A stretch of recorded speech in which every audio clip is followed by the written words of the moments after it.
Cali X Boxing 2.0, Wednesday, hump day. Appreciate everybody coming in early. We cooking today. Just a few reminders at the top. The mission statement, boxing fans speaking to other boxing fans about boxing fans. There's no agendas here today because I'm sure I'll hear, oh, you have an agenda. You don't like this guy. You like that guy. Blah, blah, blah, blah, blah, blah, blah, blah, blah, blah, blah, blah, blah, blah, blah. Let's also make another reminder. The reminder we do pretty much every show. This is a no fanager zone. Leave your fanager talking points at the door. This is a no fanager zone. We're not fanagers here. We're not looking out for other fighters on top of other fighters. We're not trying to play the negotiation game, provide alibis for our favorite fighters. We're not trying to do any of that. We're going to speak freely here today, as we always do.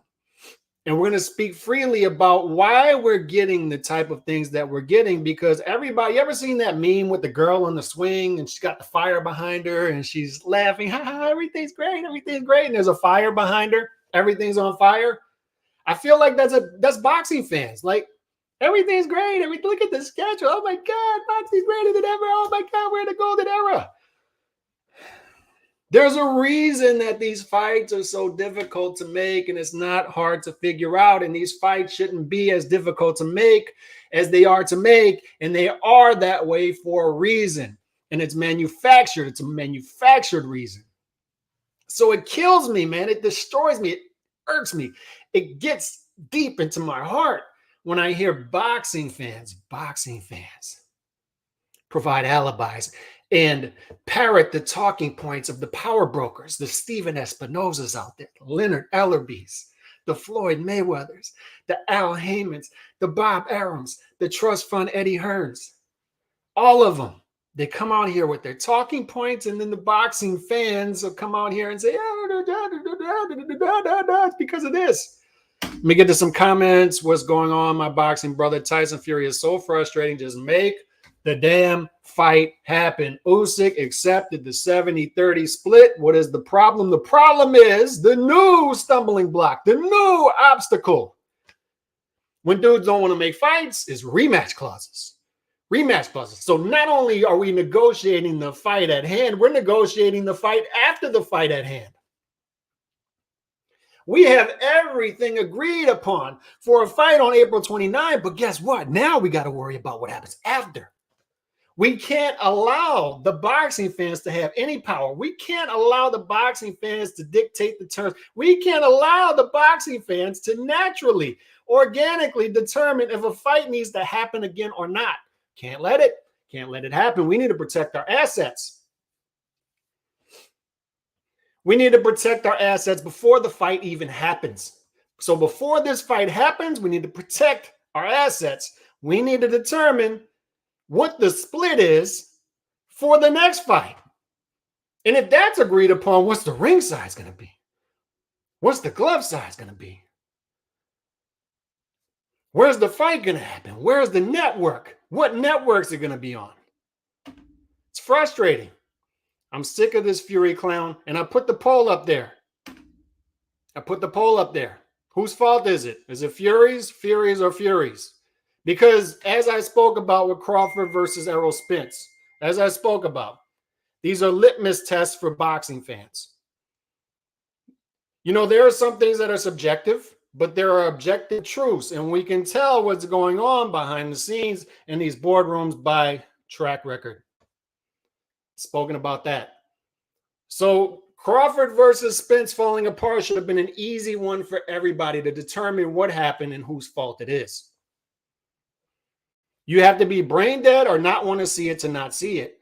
When Fury versus Usyk falls apart and all of the receipts are everywhere, the fingerprints are everywhere, and you still come out to, well, we don't know what's going on behind the scenes, and, you know, Usyk, and, you know, he's a blown-up middleweight, so, you know, he's got a gap tooth, and, you know, maybe he's worried about getting his gap tooth knocked out by the 6'9" guy.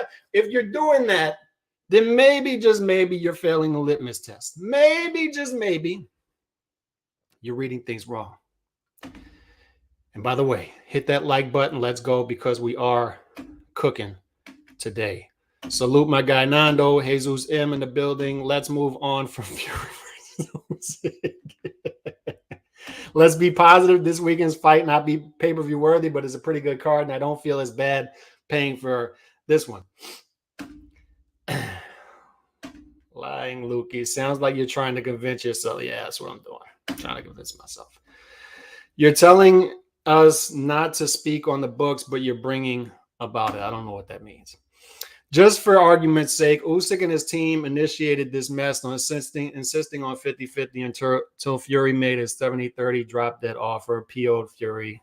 Know your role. Know your role, Nando, but they agreed to the 70-30. And then when they agreed to the 70-30, it's the rematch clause. And then Fury says, let's drop the rematch clause. And Usyk says, okay, let's drop the rematch clause. I'm not the one who brought it up. Track record. This is easy. This is easy. I brought it up before. That door is open. Got 2 dogs back there. Got one that's 2.5. I house trained him in an hour. I got one that's 3 months. Puppy, I'm house training him now. If I walk out that door after this show, 2 dogs back there, I know which one doo-doo on the rug if there's doo-doo on the rug. Track record. This is not hard. It's not hard. We can play this game all we want. We can play this game all we want. Oh, but, they brought this up. This is easy. It's easy. One guy has been in the training camp since January preparing for the fight. The receipts are all out there. I don't see how this is difficult. This is not difficult. Salute Bruce Gas. Fury should just be stripped for bringing dishonor to the heavyweight championship of the world. We're going to talk a lot of things today. We're going to talk Canelo still being the cash cow. Sold out the arena, 50,000 in less than an hour, which is absurd. It's absurd. The fact that there's conversations out there amongst brain dead boxing fans about who the cash cow of the sport is, who's the face of boxing. When a dude fights a Euro bum, remember, John Ryder's a Euro bum. And this is when they play both sides of the fence, right? John Ryder's a Euro bum. Okay, if he's a Euro bum, then if he's the B-side, why is this dude selling out an arena full of 50,000 people in less than an hour? And he's doing that. And we're over here arguing who the cash cow is. There is no argument. As long as Canelo's in the sport, Canelo's the cash cow. There is no other face of boxing. Nobody's going to take it over. It's not going to happen. And there's a reason it's not going to happen. And we've explained that. We've explained that. There are certain guys out there working. There are certain guys out there not working. Just simply not working. Caleb Plant versus David Benavidez is this weekend, Saturday night. It should be a big fight. Why should it be a big fight? Because both of these fighters by now should be household names. They're both marketable fighters. They're both talented fighters. They're both American fighters with built-in fan bases. Should have built-in fan bases. I'm watching The Pivot yesterday with Ryan Clark. Shout out to him. Played high school basketball with him. But I'm watching it, and he's interviewing Caleb Plant, and I'm like, where has this been? Where has this been? Even I don't know his backstory, and I'm a hardcore boxing fan. This dude is pouring out his heart. He's saying, my daughter, my toddler daughter died in my arms. I come back from that, become a champion. He climbs to the mountaintop to fight Canelo, and undisputed, he falls, and then he comes back and knocks out a top 10 guy after that and leverages himself back into a possible rematch by fighting the number 2 guy in the division. Where has this story been? He's a marketable fighter. I don't know his story. How are you not marketing this guy better? How are you not promoting? How do people not know who this guy is? Any other sport, everybody knows who Caleb Plant is if he's in that other sport. But boxing, they don't know because the promoters are not properly promoting the guy. His managers are not properly managing the guy. Oh, he got a $10 million payday. What I'm telling you is he would have gotten bigger paydays if he was promoted properly. He would have been in bigger fights if he was promoted properly. Oh, Tank's doing this, Tank's doing. He'd be doing bigger things if he was promoted properly. For the love of God, this is not difficult to figure out. You have to be Stevie Wonder and Helen Keller combined not to see it. How is Caleb Plant not a household name? He's explaining it yesterday, his life story. His daughter died in his arms. And he comes back from that and becomes a world champion. That's relatable. It's a comeback story. It's a Rocky story. This dude is from Middle America. He's white. And we can't market him in boxing because we're too lazy to market dudes correctly. Let's forget about white America. Why? They're still the biggest demographic. NFL and college football realize that, which is why they have a monopoly on them. NBA, boxing, they've forgotten about them. And guess what? This sport is shedding in America. But we've got it elsewhere. That's fine. That still doesn't mean you should forget about it. NBA has 800 million people in China who follow the sport. There's a reason the NBA can't talk bad about China. They have 800 million people who follow the sport in China. 77% of the Philippines follows the NBA. So they've realized we don't need the American market as much anymore. They've shed over half. The NBA has shed over half of its American market since the Jordan era. Over half. They don't need that market anymore because they got the Asian market for now anyway. But they've forgotten about what's gotten them there, what got them to the pinnacle. Traditions are there for a reason. They're solutions to problems we forgot we had. The reason these problems are popping back up is we forgot about what got us here. We forgot about what got boxing up there with baseball. And boxing and baseball have fallen because they don't realize we need to simplify. We live in the Kim Kardashian's era. Everybody wants reality show in front of them. Nobody wants what's difficult. Even after a great fight comes complexity. Even after a great fight, you got to sit there and explain to your casual friend why this guy's got that belt, that guy got that belt, why they're promoting Tank as a 3-division champion when he's not a 3-division champion. You got to, and they look at you and they're like, I'm out. I'm done. I don't want this. Go follow football. I'll go follow football. I'll go watch the Alabama LSU game, whatever. Ohio State, Michigan. It's too much. Follow this? Why? This is a historical fight for legacy purpose, but I don't care if it gets made. It's fine. Fury, that dog loves to shit everywhere, handle with care. I'm sick of it too. Like, I don't know what else people need to see. And I'll bring this up too. I brought this up on Twitter yesterday. There is a psyop going on out there. I'm convinced at this point because I see it everywhere. I see it with big modern boxing journalists and modern boxing fans love to do this too. Because they love to tell you this is a great heavyweight era. It's a great heavyweight era. It's a great heavyweight era. These heavyweights would have beaten any heavyweight before, because they're naturally bigger. Look how talented they are. Look at the fights they're making. Look how great the fights are, blah, blah, blah, blah, blah. Although a cruiserweight moves into the division and has 4 of the 5 major belts. But they love to run with this propaganda. This heavyweight division is the greatest.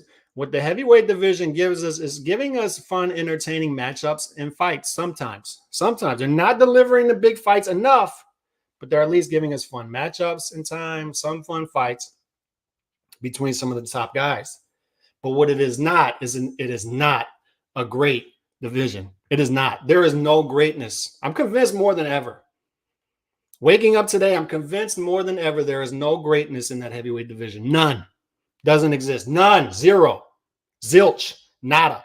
No greatness in that heavyweight division. You have a 6'9", 260-pound dude calling a dude a blown-up middleweight, and the fight falls through because of a rematch clause. And for you people who want to argue on behalf of Tyson Fury right now, the fanagers, I'll explain it to you this way. This is the best way I can put it. Usyk wheels and deals.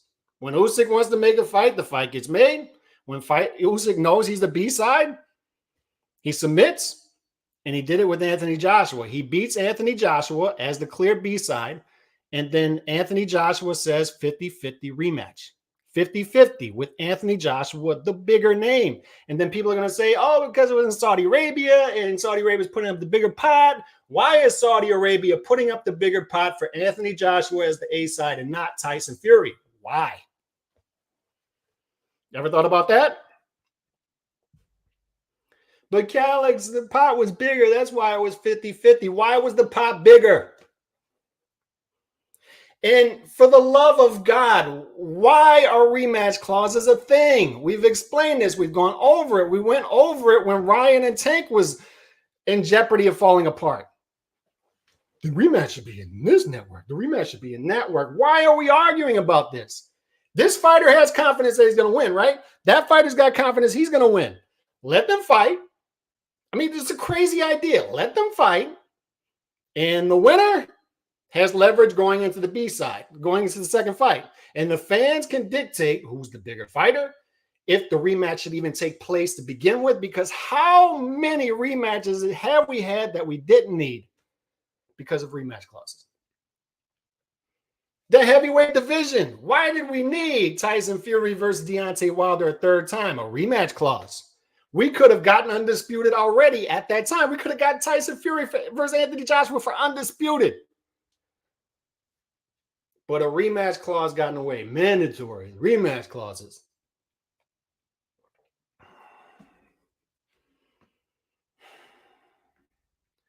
Rematch clauses should not be a thing. They should be outlawed. All of the power brokers, they wanted what was best for the sport. If they wanted what was best for boxing fans, they would get rid of rematch clauses altogether. Let the fans dictate it.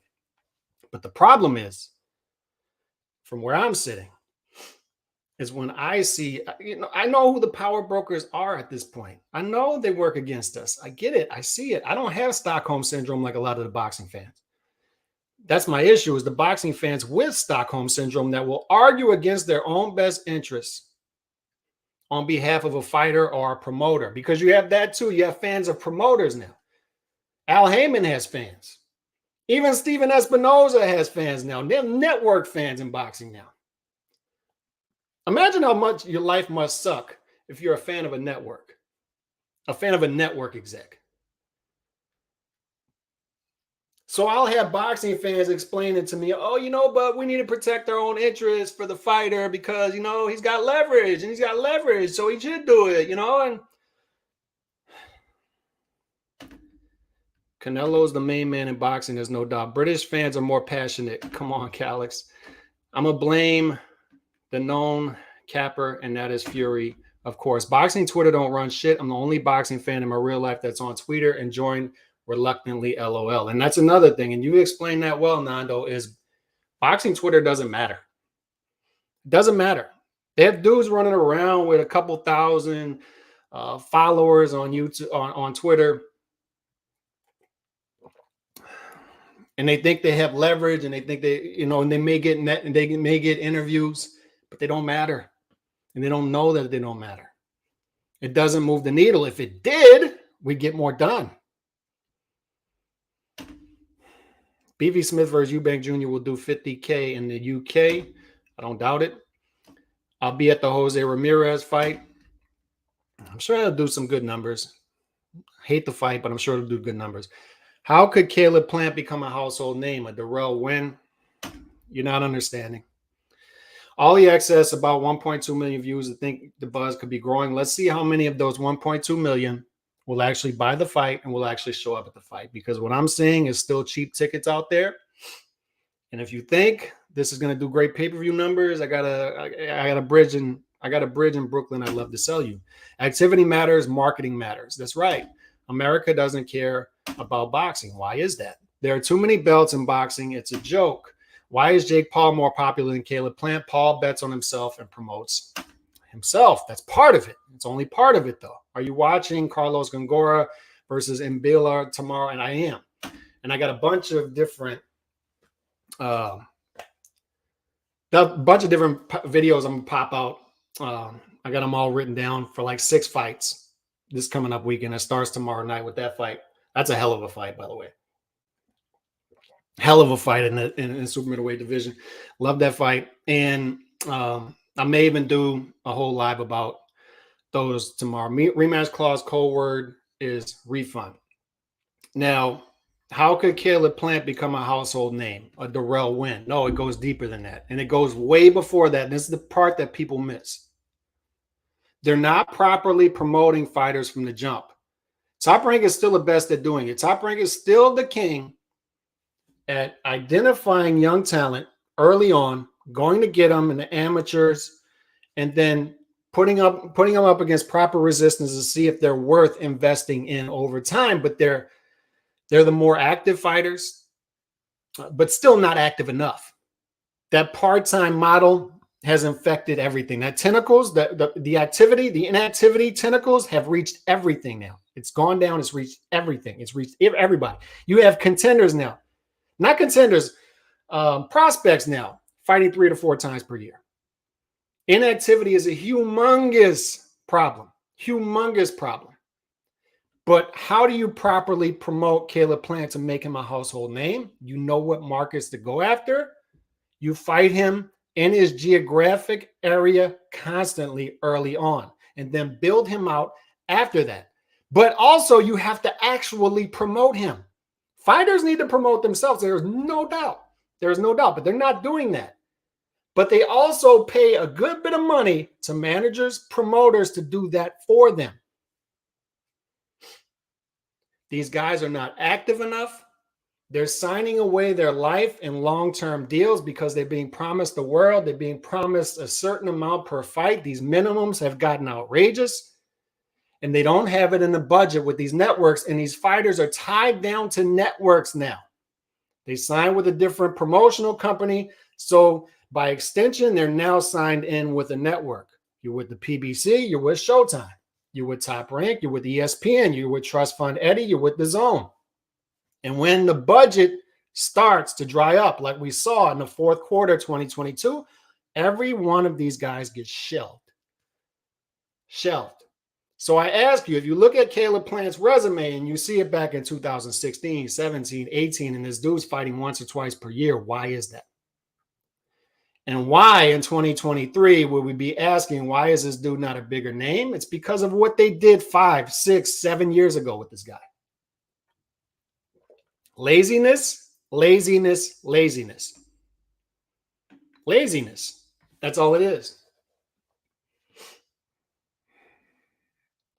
But it's broken. The model is broken. It's broken, it's broken, it's broken. Why in the world?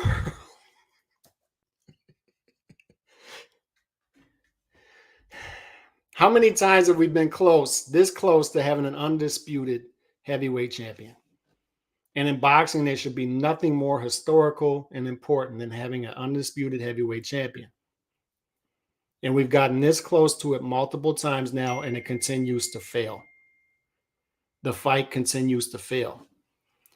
And there's one guy, the past 9 years, there's still people out there calling Tyson Fury a 9-year lineal champion. Imagine how brain dead you have to be to pull that off. But you become lineal champion against Klitschko, and after that, you disappear. You become 450 pounds, you disappear. And then you come back, nice little run with Deontay Wilder, and then we get to undisputed again, and it falls apart. He gives Anthony Joshua, after Anthony Joshua loses to Usyk, a certain amount of time to agree to everything, and then Anthony Joshua's like, okay, and then it falls apart. How many months have we been talking about Tyson Fury versus Alexander Usyk? And I'll have dudes telling me, you don't know what's going on behind closed doors. You don't know what's going on in the boardroom. I don't need to know what's going on. I know his track record. I don't have time for it. Who is the boss in boxing, promotion or the fighter? Unlike UFC, Dana White says Colby fights Edwards after Edwards just won his fight on Saturday. And this is another thing. I'm glad you brought this up. There's always this, boxing fans love to do this thing too, is the boxers are in control of their careers. The boxers need to do more, or the other side of it. There's that constant back and forth. The promoters, the managers aren't doing what they're supposed to be doing for the fighters. Ultimately, in theory, the promoters, managers, network execs work for the fighter, right? And the fighter should be dictating, and the fighter should be taking control of his career and going out there and daring to be great, like a Stephen Fulton Jr. versus Inoue, for example. Like a Devin Haney going to Australia to fight Kambosos, another example. Back to back, by the way.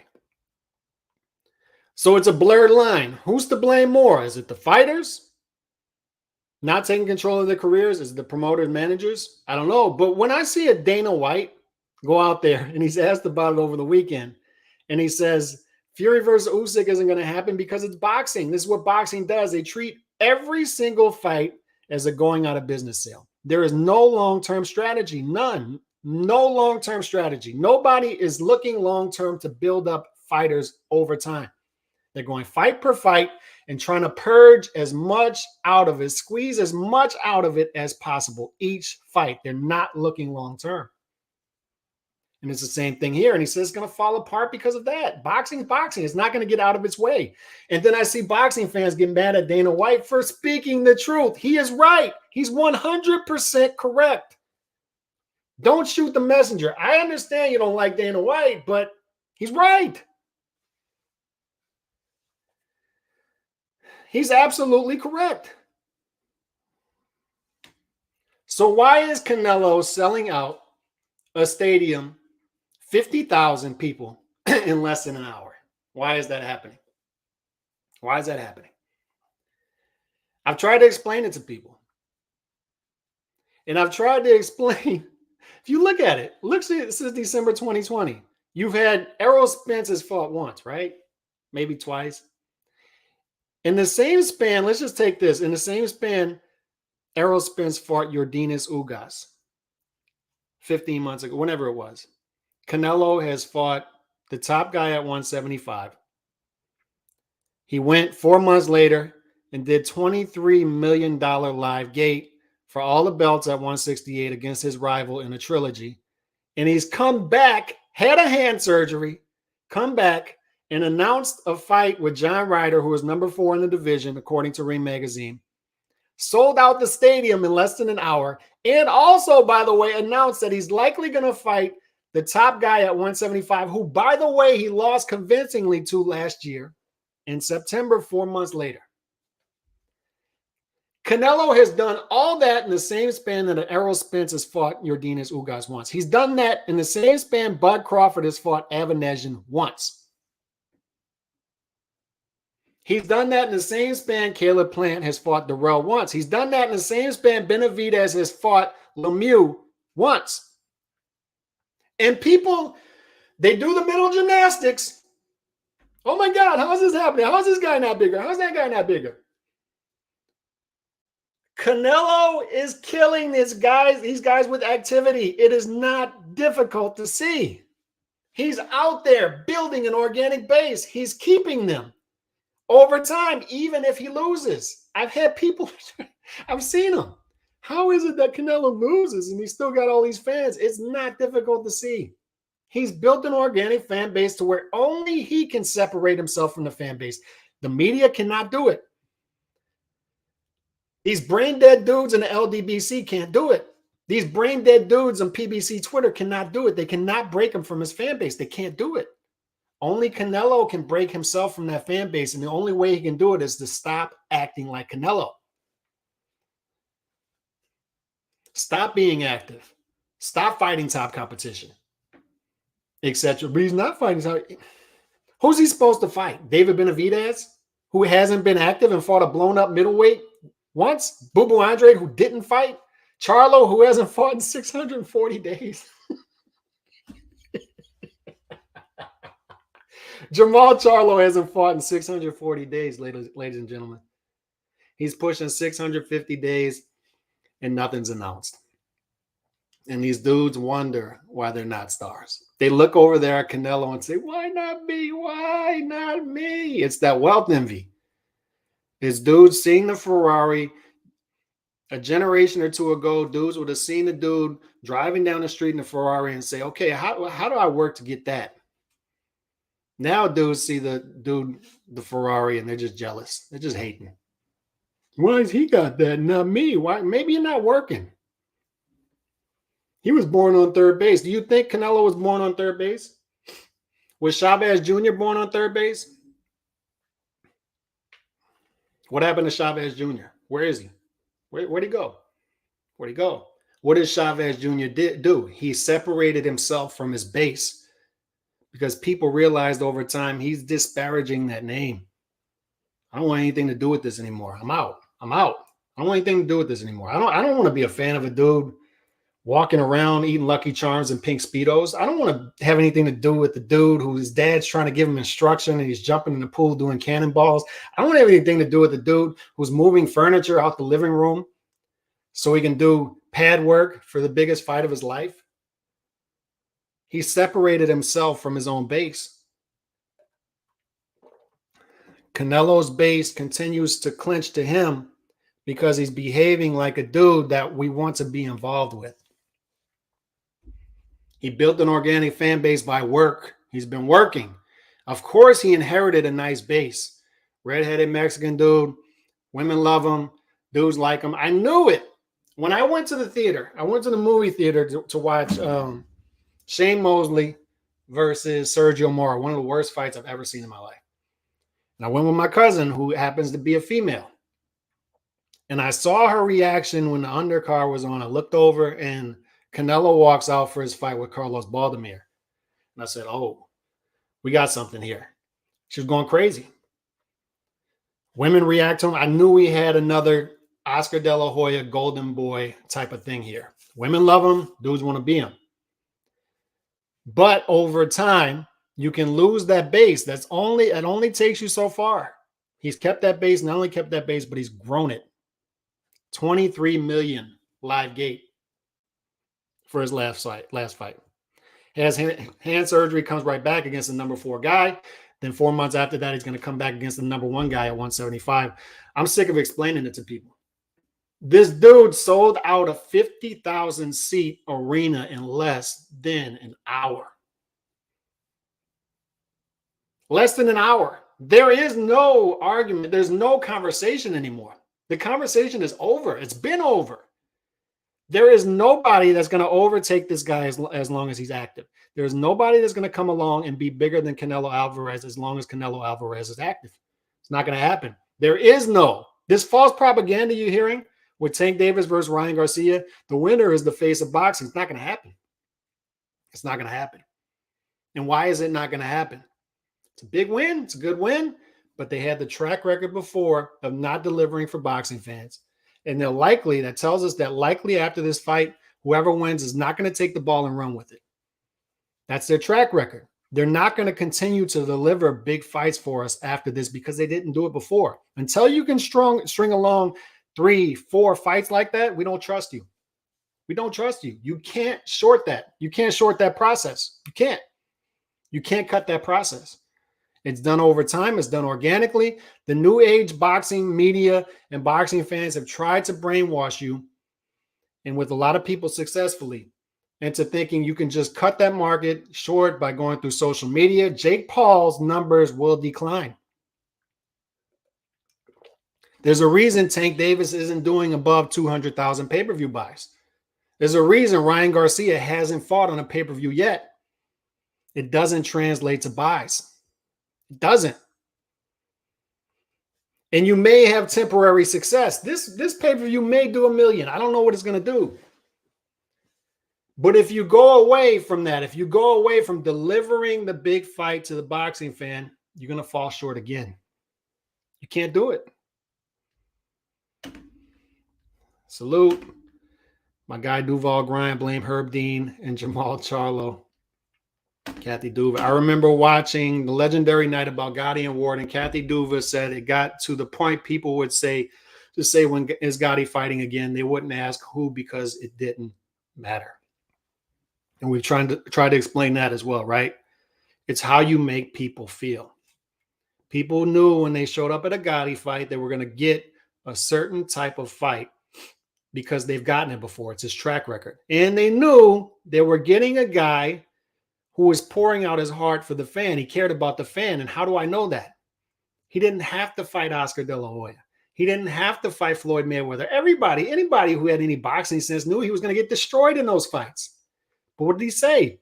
I need to prove myself. I need to know if I'm a pound for pound guy. I need to know. I believe that I am. I need to know. I have to figure this out. I need to know. I know I can fight Thomas Domgard for $2 million. The Thomas Domgards of the world for $2 million per fight. I know I can show up quarterly and do that. Make a bunch of money, make everybody happy. People are going to show up regardless of who I fight, but I have to know. I have to know. And because of that, people, win or lose, trusted the process, trusted that he was going to behave like Arturo Gatti, and he made people feel a certain type of way. These fighters today, if they disappear, nobody's going to care. Jamal Charlo's been gone 650 days. Does anybody care? Boo Andre's been gone 300 or whenever he fought. I forgot the dude's name he fought in January. Nobody cares. He's buried on an undercard. Nobody cares. Nobody cares because these dudes don't make people feel a certain type of way. They're doing the bare minimum. Why would you want to go out of your way on a Friday, Saturday night to watch somebody who's doing the bare minimum for you in fights that we already know are predetermined? There's a reason Canelo's a cash cow, and there's a reason he will remain the cash cow. And you'll have dudes in their feelings because of that, but it is what it is. But going back to Tyson Fury, I don't care who he fights next. And for the love of God, if they give me Tyson Fury versus Deontay Wilder 4, Tyson Fury, that's the sad part about it. I like Tyson Fury. I like Deontay Wilder. But they make themselves so unlikable. Why? Why the heel turn? You didn't have to do it. People liked what was going on with you. You were a net positive to the division and to the sport, and then you do what you're doing. He's detaching himself from fans like myself because he's behaving in a way that you don't want to see the heavyweight champion behave in. If he's a blown-up middleweight, if Usyk is a blown-up middleweight, then it shouldn't matter what the rematch clause is, right? What the split is. You shouldn't even be worried about a rematch clause. He's a blown-up middleweight. You can beat him easy. Easy. Toss the rematch clause. But why are you worried about 70, 30, 50, 50 in a rematch clause if you're so confident you can beat a blown-up, gap-toothed middleweight? Why? Doesn't add up. Do I think... We can say that about a lot of guys, by the way. Is Fury cycling off? I've been told that the reason there's so much inactivity in the sport off the record is because of dudes cycling on and cycling off. I don't know. Inoue is not the guy that I will make that claim about because he's one of the guys that's been active in the sport. So if I see a guy fighting once per year, I would have that, inclination to believe something like that. But guys actively fighting twice per year, which is the bare minimum to me anyway. But, I don't know. But what do y'all feel when y'all see this, by the way? How do y'all feel when y'all see Benavidez is a 4-1 favorite over Caleb Plant? Y'all think that's right? Do y'all see value in Caleb Plant? What do y'all feel when y'all see over under 9.5 rounds? Is that set too low? Are they undervaluing Caleb Plant? Are they disrespecting Caleb Plant by saying basically they think David Benavidez is going to win by a middle to late round stoppage against Caleb Plant? When you see David Benavidez by KO is in the minus, meaning he's favored to knock out Caleb Plant, and everything else, this is what these odds tell us. If you look deep into the odds, if you look at the prop bets, what these odds tell us is Vegas believes Caleb Plant is getting stopped in the middle to late rounds. Everything else is a bigger underdog. Caleb Plant, 4-1 underdog to win by decision. Caleb Plant by KO, by stoppage, plus 675. What do y'all see when y'all see these odds? Do y'all see a guy disrespected in Caleb Plant? And when you look at these CompuBox stats, I want you to pay attention to what's at the bottom if you can even see it. Benavidez lands 46% of his power shots.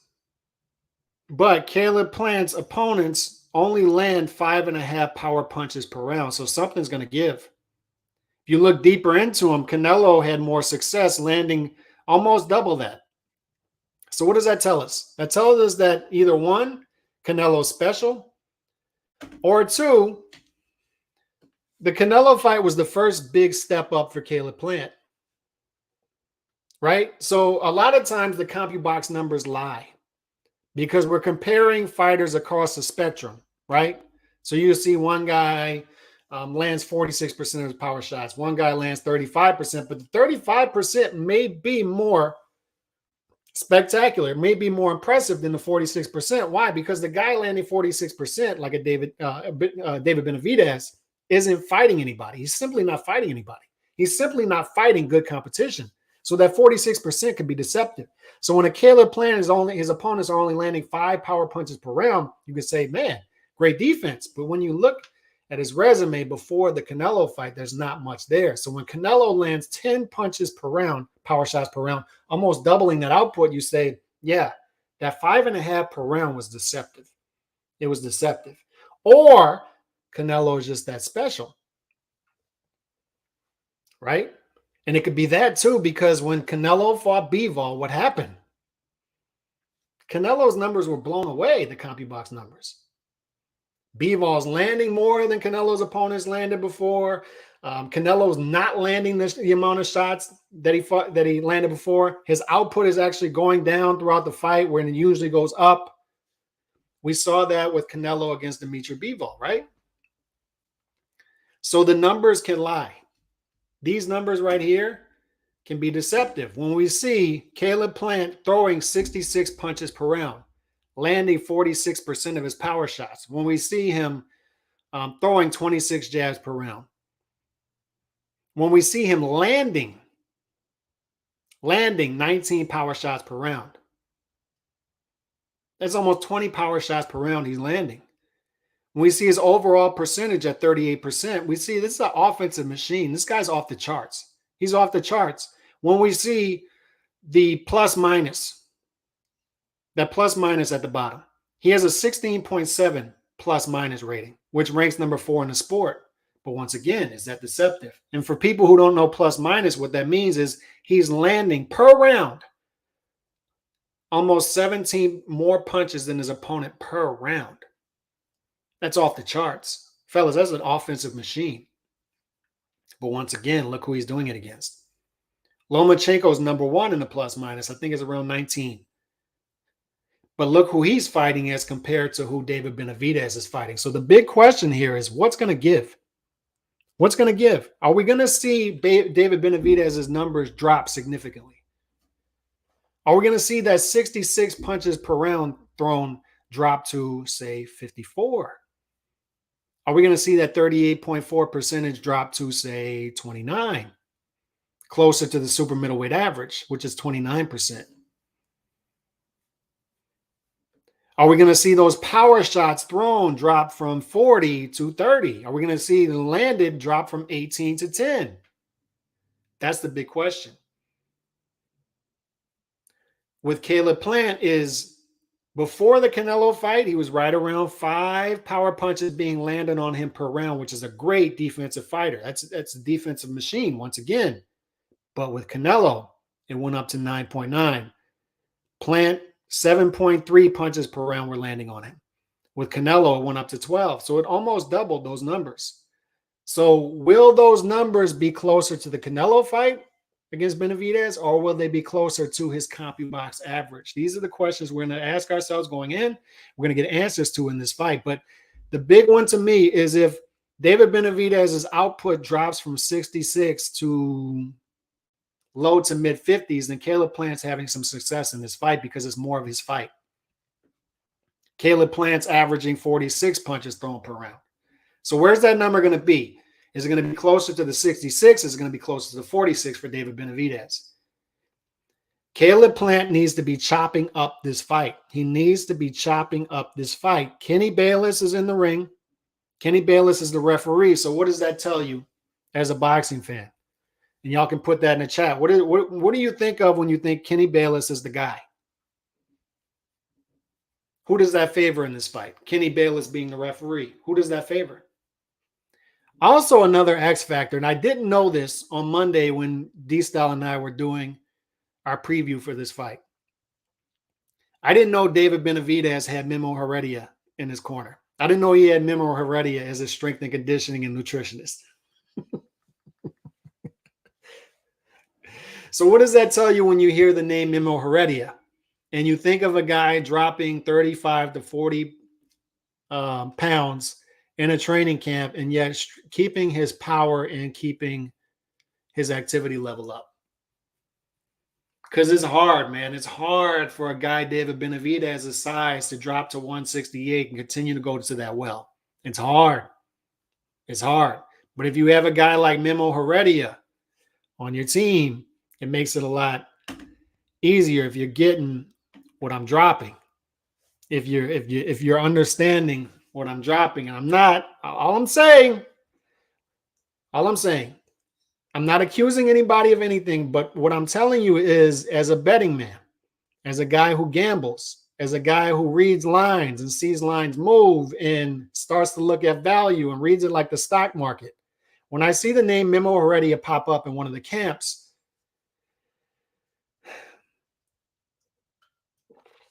I feel a little more comfortable about betting that guy. So on Monday night, I was thinking, I think Caleb Plant's going to make a fight out of this. I think Caleb Plant is going to go to decision. I don't think this is going to be a stoppage fight. But then when I read Memo Heredia with David Benavidez and I see him in training camp and I see him chopping down trees and I see him doing all these things, I'm thinking, maybe he can keep up that 66, 67 punches per round, 20 power punches landing per round.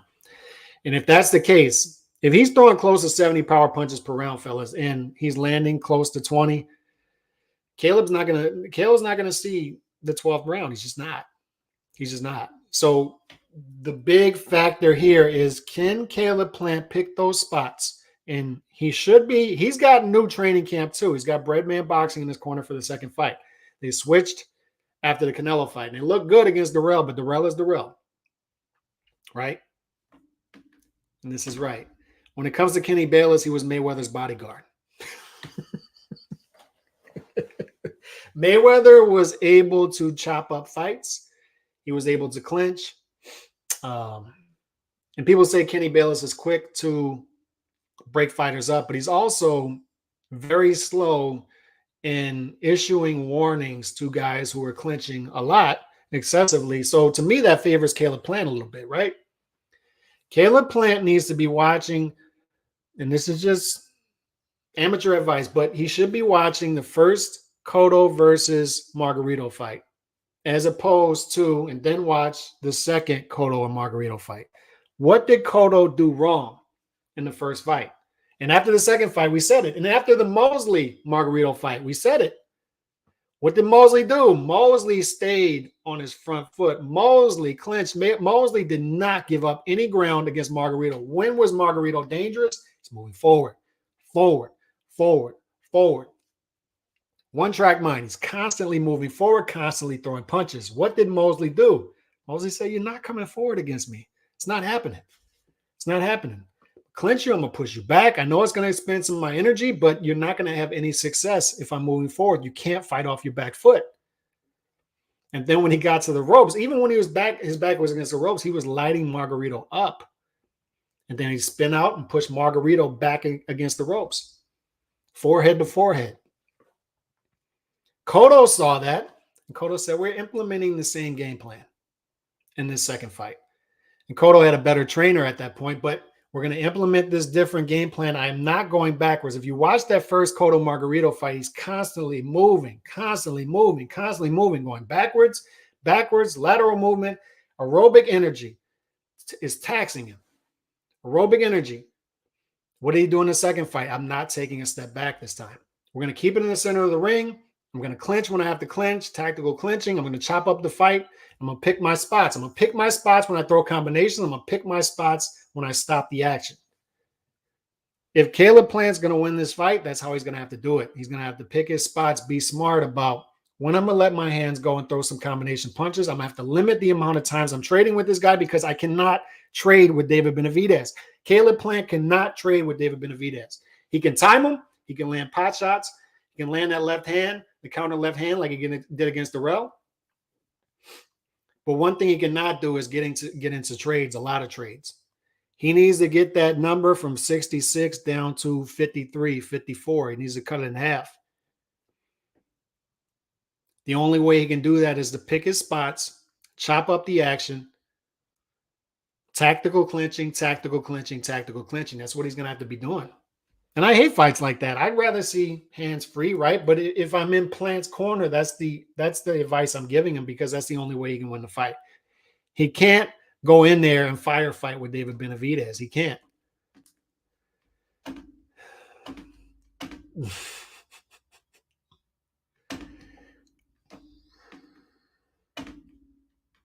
Finna cook.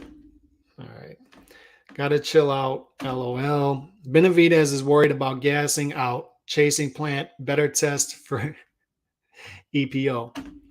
Benavidez is not used to all that muscle, so it might affect him instead of benefit him. Possibly. But these are all things we're going to figure out, right?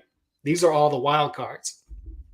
These are the wild cards. How many times can David Benavidez go down to 168? How many times can a guy that big go down to 168?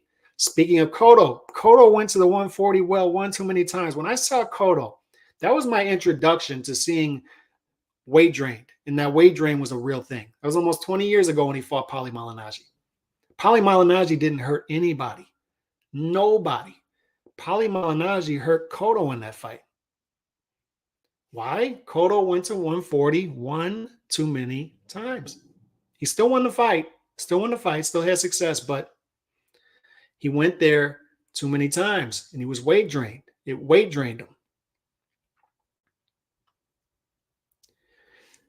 There's going to be that time, possibly, when David Benavidez goes down to 168. He drops 35 pounds in a training camp, and it's too much for him. Is that this time? It's another wild card. And I just keep going back to that, man. Anytime, it's the same thing with Tank versus Ryan. We just don't know what to think about this fight. We have our best guesses, but the people who are sure about the outcomes of these fights, they're simply lying to you. Perhaps they see something everybody else doesn't see. But when we have guys throughout their career who have avoided top competition, we have guys who they're stepping up big time this fight, big time, particularly against each other.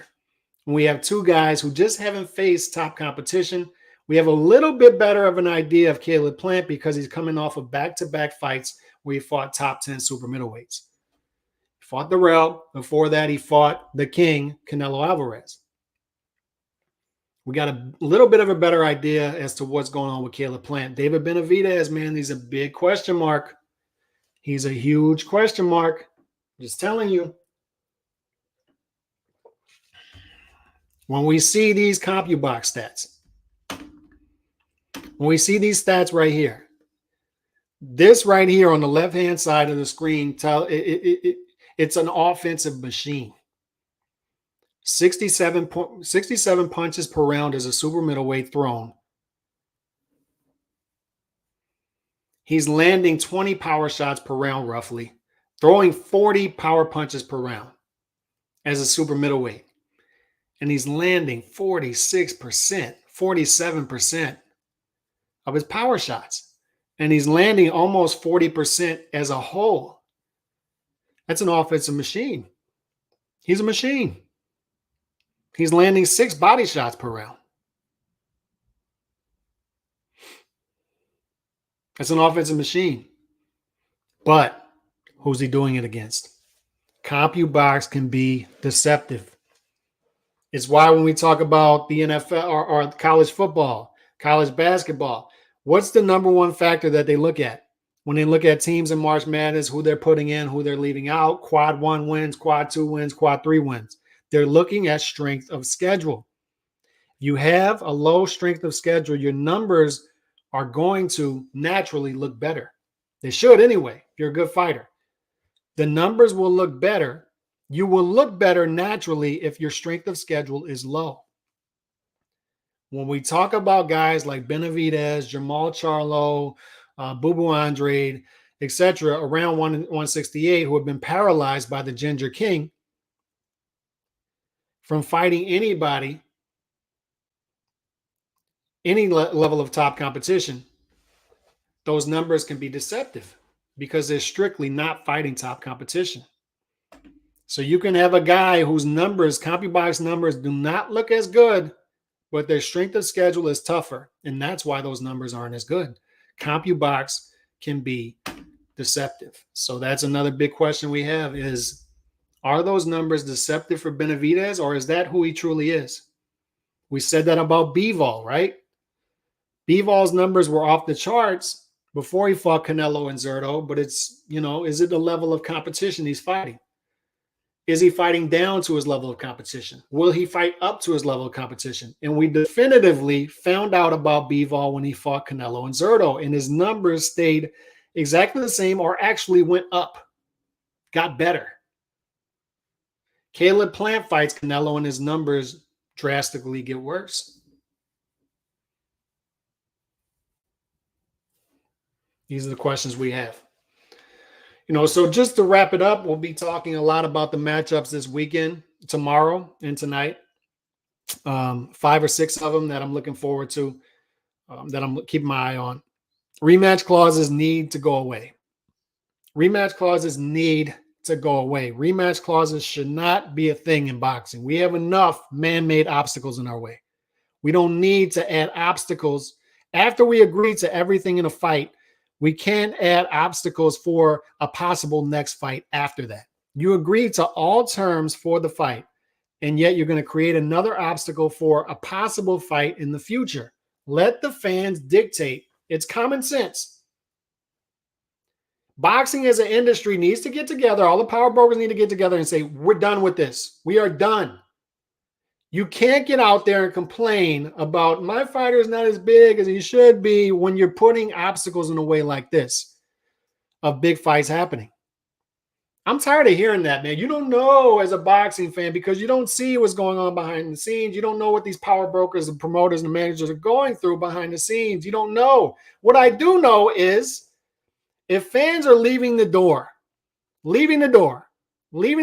they continue to exit, that exit door stays open in American boxing. And we are not, for the first time in history, boxing history, we don't have an American star. If that's the case, I know they're doing something wrong. So they're not going to get up here and tell me, you don't know as a boxing fan. You're not experts like us. Apparently, you're not experts either because what you're doing is wrong. You're running people out the door. Luckily for you, the sport is expanding elsewhere.